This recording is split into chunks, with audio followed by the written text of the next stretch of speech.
Attorney's Office, there's a huge amount of responsibility for that position to make sure that we're doing justice for the community.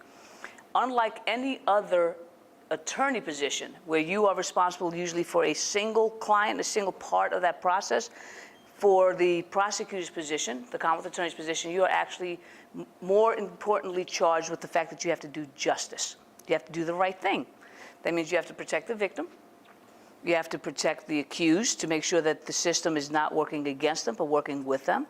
You have to protect the witnesses who come to court and make complaints or tell what happened. You have to protect the system to make sure that the system is working. So that's a lot of responsibilities. But the responsibilities are very important because at the end of the day, what we want is we want the right answer. There's nothing worse than when you pick up a newspaper in the morning and you find that somebody who was previously convicted, found guilty, served years in prison, but was innocent. That's when the system has failed, and that's why it's so important to make sure that in every one of those positions within the criminal justice system, the prosecutor, the defense attorney, the judge, and the police all do their jobs with the utmost of integrity. Because at the end of the day, we want to make sure that the person who has done something wrong is convicted and consequenced. The person who has not done something wrong then is not convicted and is not consequenced wrongfully. So those are the things that we deal with within the Office of the Commonwealth's Attorney. In Loudoun County, we have the opportunity to do things a little bit differently by focusing on what we call serious violent crimes.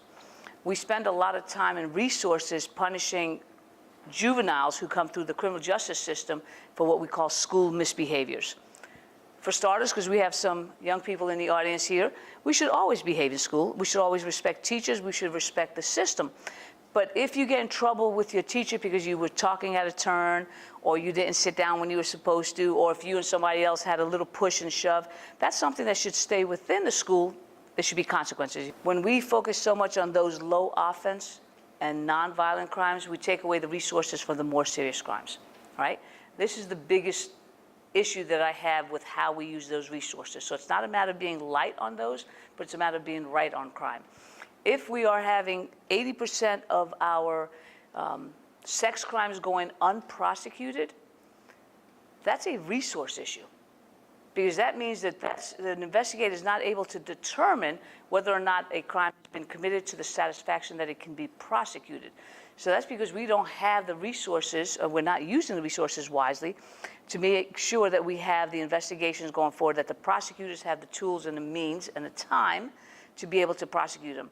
Personally, for myself, for my family, for my neighbors, I would rather focus my attention on the serious violent crimes rather than nonviolent, low-impact crimes. That's just not the best use of our resources. And that's what the Office of the Commonwealth's Attorneys does. It dictates what charges are going to be filed. It dictates what the community is going to take seriously to go ahead and keep our community safe. People within the community, as far as keeping safe, not just incarcerating, because incarcerating doesn't make our community safe, because it takes people out of their community, and when they come back, they don't have the resources to be able to get a job. They don't have the resources to get an education.